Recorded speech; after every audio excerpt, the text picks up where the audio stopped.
तो फिल्म की शुरुआत होती है आधी रात से, जब सब सो रहे थे पर सिसिलिया जाग रही थी।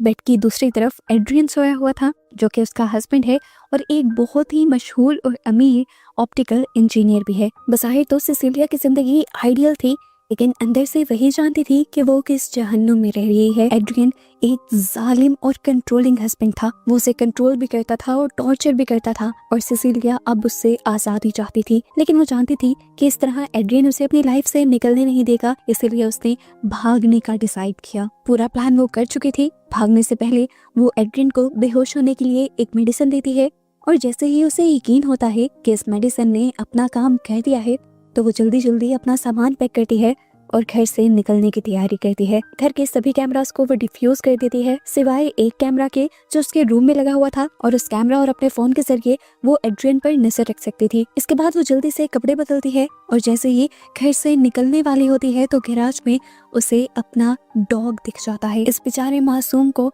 वो जालिम इंसान के रहम करम पर नहीं छोड़ सकती थी, इसलिए जाने से पहले उसने इस डॉग को भी आजाद करने का सोचा। और जब उसने कॉलर उतारने की कोशिश की तो गलती से कार का अलार्म बज गया। वो बहुत ज्यादा डर जाती है, और इसी घबराहट और डर के माहौल में वो जंगल की तरफ भागती है। उधर एड्रियन भी जाग गया था। जल्दी ही वो पकड़ी जाती, मगर जंगल में उसकी दोस्त एमिली उसकी मदद के लिए खड़ी थी। जैसे ही वो कार में बैठती है तो उसके पास मौजूद बेहोश करने वाली मेडिसिन जंगल में ही गिर जाती है। इतने में एड्रियन भी यहाँ पहुंच जाता है और उसे रोकने के लिए भागता है, लेकिन एमिली तेजी से गाड़ी चला देती है और ये लोग एड्रियन से दूर निकल जाते हैं, और इस तरह सिसिलिया आखिरकार आजाद हो जाती है। लेकिन वो ये बात नहीं जानती कि उसकी आजादी उसकी सबसे बड़ी मुश्किल बनने वाली है। 2 हफ्तों बाद सिसिलिया एमिली के एक्स हस्बैंड जेम्स और उसकी बेटी सिड्नी के पास रहती हुई दिखाई जाती है, मगर 2 हफ्ते गुजर जाने के बावजूद भी उसके दिल से ये खौफ नहीं निकला था कि एड्रियन उसे आकर ढूंढ लेगा, उसे पकड़ लेगा। इसी वजह से वो घर से बाहर निकलने से भी डरती थी, और इस सारे टाइम में उसे एक बहुत ही अजीब एहसास भी होता रहता था कि जैसे कोई हर वक्त उसके ऊपर नजर रखे हुए है। इन चीजों से वो पहले से भी ज्यादा डर गई थी और भी ज्यादा डिस्टर्ब रहने लगी थी। फिर एक दिन एमिली उसके घर आती है और उसे वो खबर सुनाती है जिस पर यकीन करना मुश्किल था। एमिली खबर देती है कि एड्रियन ने सुसाइड कर ली थी। ये सुनकर सिसिलिया कुछ कह नहीं पाती। वो इतनी हैरान थी कि उसे इस बात का रिस्पॉन्स देना भी याद नहीं रहा। वो फौरन बाथरूम में चली गई। उसको समझ नहीं आता कि जो आदमी अपनी जिंदगी की हर चीज को कंट्रोल करता था, यहाँ तक कि अपनी वाइफ को भी, अपने काम को भी, वो ऐसी कमजोर हरकत कैसे कर सकता था। हमेशा एड्रियन ने ही उसे बताया था कि क्या खाना है, क्या बोलना है, क्या पहनना है और कहाँ जाना है। वो जितना एड्रियन को जानती थी, एड्रियन ये सब नहीं कर सकता था। वो यही सारी बातें एमिली से भी करती है, पर एमिली उसे बताती है कि सुसाइड की खबर सच्ची है और अब तुम हमेशा के लिए महफूज हो और इस घर से बाहर भी निकल सकती हो। काफी टाइम अपने आप को समझाने के बाद सिसिलिया के अंदर आखिर इतनी हिम्मत आ जाती है कि वो घर से बाहर निकलती है और मेल बॉक्स चेक करती है। मेल बॉक्स में उसे एक लेटर रिसीव हुआ था एड्रियन के लॉयर और उसके भाई टॉम की तरफ से, जिसे पढ़ने पर उसे पता चला कि एड्रियन उसके लिए $5 मिलियन छोड़ कर गया था। बहुत ज्यादा खुश थी। सबसे पहले वो इन पैसों से जेम्स और सिडनी के लिए कुछ गिफ्ट्स लेकर आती है, जिनके घर पर वो रह रही थी। सिडनी के साथ तो वो बहुत ज्यादा अटैच हो गई थी और सिडनी उसे बिल्कुल अपनी बेटी की तरह लगती थी। वो जानती थी कि सिडनी को फैशन स्कूल जाना है और उसकी फीस के पैसे भी वो खुद देती है। ये सब करने के बाद उसे लगता था कि वो बहुत ज्यादा खुश हो जाएगी, मगर वो और भी ज्यादा डरने लगी, क्योंकि ये एहसास अब बढ़ता ही जा रहा था कि जैसे उसके करीब कोई है जो उसके ऊपर हर वक्त नजर रखे हुए है। अगले ही दिन ये बात उसे कंफर्म भी हो जाती है जब एक छुरी खुद ब खुद किचन में नीचे गिर जाती है और किचन में ही खाना बनाते हुए स्टोव पर आग भी लग जाती है। उसी रात सिसिलिया जब सोने के लिए अपने रूम में जाती है तो दोबारा उसे महसूस होता है कि कोई उसे देख रहा है। पूरे रूम में कोई नहीं था। दरवाजा खोलकर उसने बाहर देखा तो वहाँ पर भी कोई नहीं था। उसने फिर दोबारा से ही अपना वहम समझा और सो गई।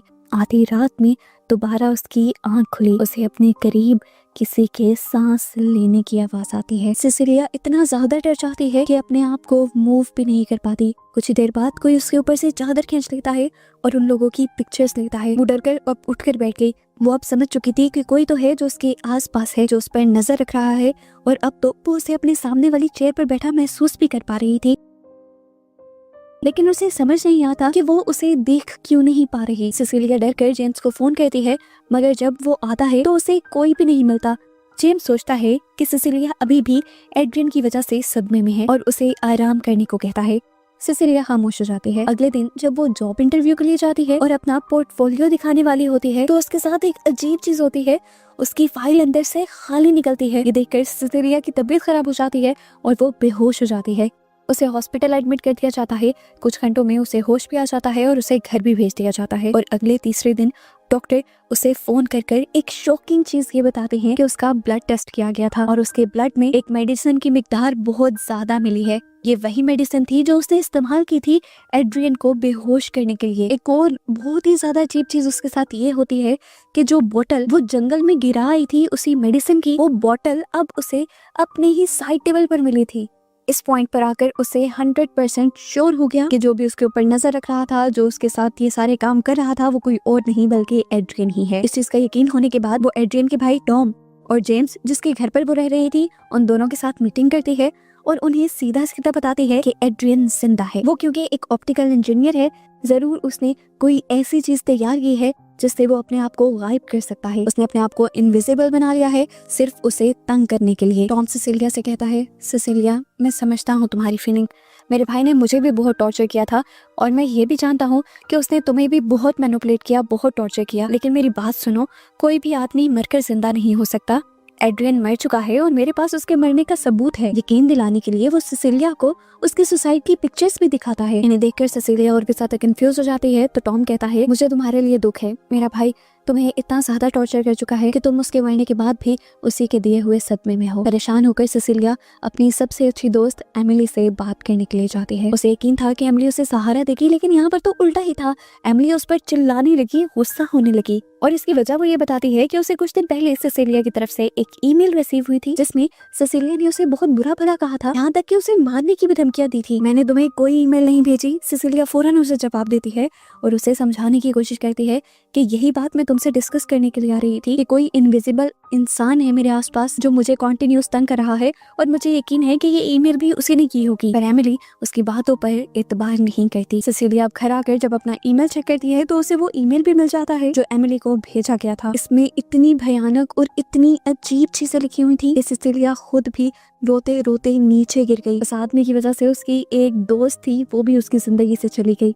सिडनी जिसके घर पर, जिसके रूम में वो रह रही थी, वो उसे यहाँ पर चुप करवाने के लिए आती है, मगर तभी वो इनविजिबल इंसान सिडनी को जोर से मारता है। सिडनी को नहीं पता चलता कि उसे किसने मारा है। वो समझती है कि जरूर सिसिलिया ने ही उसे मारा है। इतनी ही देर में जेम्स भी यहाँ पर आ जाता है। वो भी देखता है कि उसकी बेटी मुंह पर हाथ रखे हुए खड़ी थी। वो भी यही समझा कि सिसिलिया ने उसकी बेटी को मारा है और वो भी अब सिसिलिया को ही बुरा भला कहकर अपनी बेटी को लेकर यहाँ से चला जाता है। और बेचारी सिसिलिया उनके पीछे भागकर ये यकीन दिलाने की कोशिश करती रहती है, अरे नहीं, मैंने नहीं मारा, मैं क्यों मारती सिडनी को, ये जरूर उसी इनविजिबल इंसान ने किया है। पर इन लोगों ने उसकी बात नहीं सुनी और सिसिलिया एक और मर्तबा टूट गई।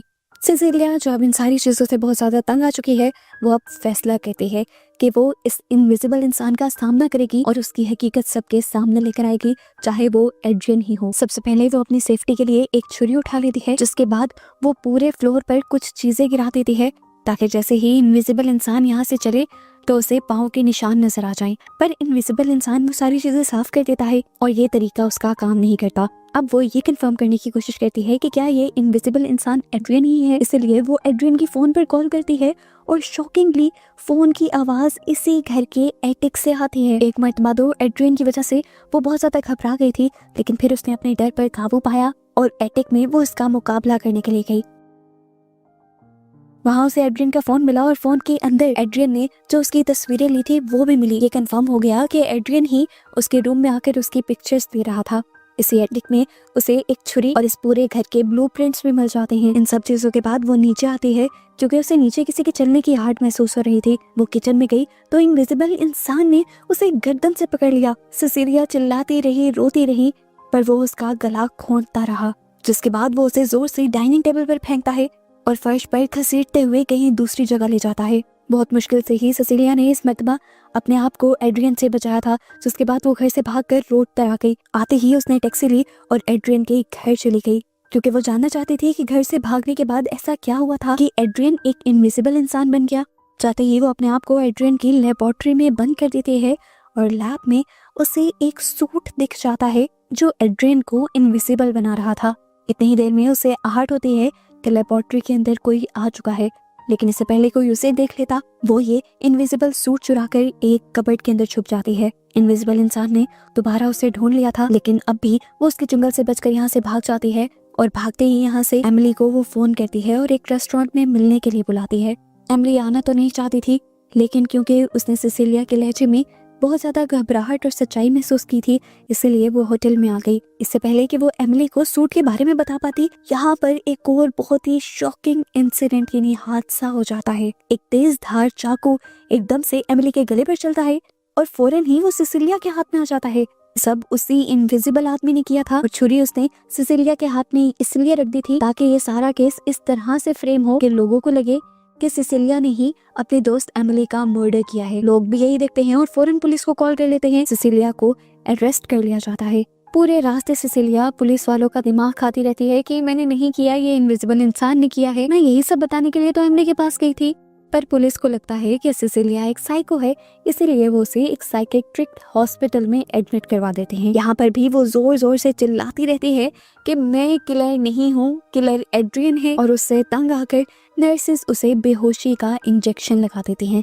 इससे पहले कि वो इस इंजेक्शन के असर में बेहोश हो जाती, वो इनविजिबल मैन आहिस्ता से उसके करीब आकर कान में कहता है सरप्राइज। अब जेम्स, जिसने पहले ही दिन से सिसिलिया को अपने घर में पनाह दी हुई थी, वो भी एक पुलिस ऑफिसर था। वो और उसका एक दूसरा साथी सिसिलिया से इन्वेस्टिगेशन करते हैं। सिसिलिया के होश में आने के बाद इस टाइम पर वो जेम्स को यकीन दिलाती है कि मेरे पास सबूत है कि ये सब एड्रियन ने किया है। एड्रियन जिंदा है और वो एक इनविजिबल मैन बना हुआ है, लेकिन वो सबूत क्या थे वो इस टाइम नहीं बताती, क्योंकि जानती थी कि इनविजिबल मैन अभी भी इन्हीं के इर्द गिर्द खड़ा है। इसी दौरान पुलिस ऑफिसर्स उसे शॉकिंग चीज ये बताते हैं कि उसकी मेडिकल रिपोर्ट हुई है और उन्हें पता चला है कि सिसिलिया प्रेग्नेंट है। सिसिलिया एक और मर्तबा सदमे में चली गई थी। दूसरा सदमा देने के लिए उसे एड्रियन का भाई टॉम आ गया, जो उसे बताता है कि तुमने ये जो जुर्म किया है इसकी वजह से तुम्हें एड्रियन की विरासत के पैसे भी नहीं मिलेंगे। सिसिलिया और भी ज्यादा परेशान हो गई थी, पर टॉम ने उसे कहा ये सब बदल भी सकता है अगर तुम चाहो तो। अगर तुम इस बच्चे को पैदा करने का फैसला कर लो और वापस एड्रियन के पास चली जाओ तो तुम्हारे ऊपर जितने भी चार्जेस लगे हुए हैं ये सब के सब खत्म हो जाएंगे। ये सुनकर तो सिसिलिया के होश ही उड़ गए थे। वो सब समझ गई थी कि टॉम भी एड्रियन के साथ ही मिला हुआ था।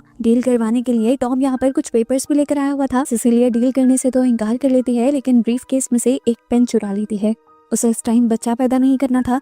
रात में जैसे ही वो अपने आप को किसी अजीब मेडिसिन का इंजेक्शन लगाने वाली थी, तो वो इनविजिबल मैन उसे यहाँ पर रोकने आ जाता है और सिसिलिया मौके का फायदा उठाकर उसी पर हमला करती है और उसके सूट को नुकसान पहुंचा देती है। ये सब वो इनविजिबल मैन को अपने सामने लाने के लिए ही तो कर रही थी।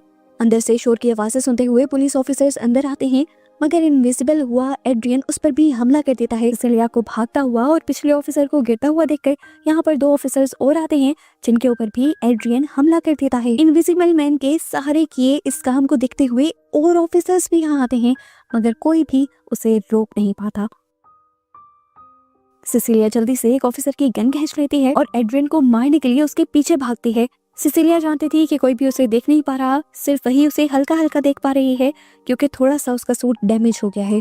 सिसिलिया कॉरिडोर तक उसके पीछे भागती है, उसके ऊपर गोलियां चलाती हैं, पर फिर भी वो बच जाता है। सिसिलिया ने अब गैराज तक उसका पीछा किया था। वो उसे किसी भी तरह देखकर उसे मारना चाहती थी, लेकिन एकदम से खुद ही दोबारा वो उसके पीछे आ गया और उसे पकड़ते हुए उसने धमकी दी कि मैं जेम्स को, उसकी बेटी को, सबको मार दूंगा, बिल्कुल एमिली की तरह। ये सुनकर वो शॉक हो जाती है और एक और मर्तबा एड्रियन को गोली मारने की कोशिश करती है, पर वो एक कार लेते हुए यहाँ से भाग जाता है। खुद भी वो एक कार चुरा कर उसका पीछा करने की कोशिश करती है और फौरन जेम्स को भी कॉल कर देती है और उसे अलर्ट करती है कि घर पर उसकी बेटी अकेली है और बहुत बड़े खतरे में है।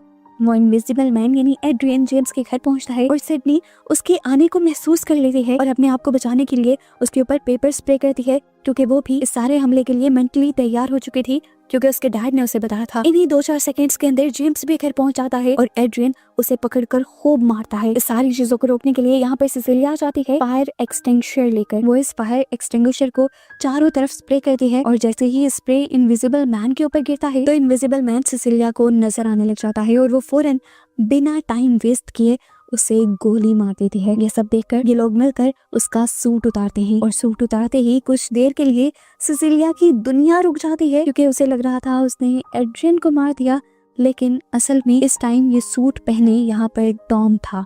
अब जैसा कि पुलिस स्टेशन में बार बार सिसिलिया ने एड्रियन का नाम लिया हुआ था और जेम्स भी इसी केस को देख रहा था, तो पुलिस भी इन्वेस्टिगेशन करने के लिए अब तक एड्रियन के घर पर पहुंच चुकी थी और वहां पर ये लोग एड्रियन को बेसमेंट में बंधा हुआ देखते हैं और वो क्लेम करता है कि मुझे इस पूरे टाइम में मेरे भाई ने कैद करके रखा हुआ था। लेकिन सिसिलिया उसकी स्टेटमेंट पर यकीन नहीं करती क्योंकि वो जानती है कि एड्रियन की मर्जी के बगैर एड्रियन के साथ कुछ भी नहीं हो सकता। वो यही मानती है कि एड्रियन और टॉम ही हमेशा से मिलकर ये काम कर रहे थे और इन दोनों का ये प्लान था और अब उसके लिए एक नया मिशन आ गया था कि उसे ये साबित करना है और एड्रियन का ये राज फाश भी करना है। इसलिए उस रात सिसिलिया एड्रियन को फोन करके उसे घर मिलने के लिए बुलाती है। एड्रियन भी आते ही सिसिलिया से माफी मांगने लगता है और कहता है, मैं समझ गया हूँ कि मैं बहुत बुरा था, मैंने तुम्हें बहुत तंग किया है, लेकिन मेरा यकीन मानो मैं अब बदल गया हूँ, तो मेरे पास वापस लौट आओ, हम एक बहुत अच्छी जिंदगी की शुरुआत करेंगे। सिसिलिया कहती है, ठीक है, मैं मान जाऊंगी, बस एक शर्त पर कि तुम ये बात मान लो, एडमिट कर लो कि तुम ही इनविजिबल मैन थे। इस मर्तबा भी वो कहता है, इनविजिबल इंसान मैं नहीं था, टॉम था और वही सब कंट्रोल कर रहा था। और इसी दौरान हम देखते हैं कि जेम्स सिसिलिया के पास एक स्पाई माइक्रोफोन के जरिए ये सब कुछ सुन रहा था। ये सुनने के बाद सिसिलिया जोर जोर से रोने लग जाती है और उसे बहलाने के लिए एड्रियन उसी अंदाज में सरप्राइज बोलता है जैसा उसने पुलिस स्टेशन में बोला था। यानी वो ये बात मान रहा था कि वही इनविजिबल इंसान है। सिसिलिया भी एकदम से सरप्राइज हो जाती है और सबसे पहले उठकर वॉशरूम में जाती है। वो वॉशरूम में रोना शुरू कर देती है, जबकि बाहर हमें दिखाया जाता है कि एड्रियन अपने ही हाथों से अपना ही गला काट देता है। सिसिलिया जैसे ही बाथरूम से निकलती है, ये सारा मंजर देखकर बहुत ज्यादा डर जाती है और घर से बाहर निकलकर पुलिस को कॉल करती है। जेम्स भी भागता हुआ घर के अंदर आता है और एड्रियन को मरा हुआ पाता है।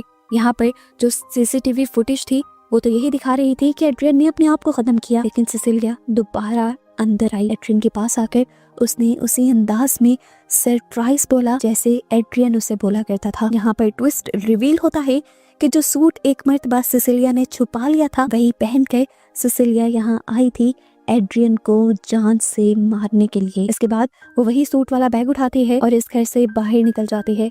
यानी वो अपने सबूत साफ करने वाली थी। जेम्स उसे बाहर निकलते हुए देख लेता है और उसे ये भी पता चल जाता है कि बैग में इनविजिबल सूट है और अंदर जो कुछ भी हुआ वो सिसिलिया ने किया है। लेकिन इसके बावजूद भी वो सिसिलिया को जाने देता है क्योंकि उसे भी पता था सिसिलिया ने किसी अच्छे इंसान को नहीं मारा बल्कि बस अपना बदला ही लिया है। आखिरकार सिसिलिया अपने जालिम हस्बैंड के चुंगल से बच जाती है, आजाद हो जाती है और इसी तरह ये फिल्म भी यहाँ खत्म हो जाती है।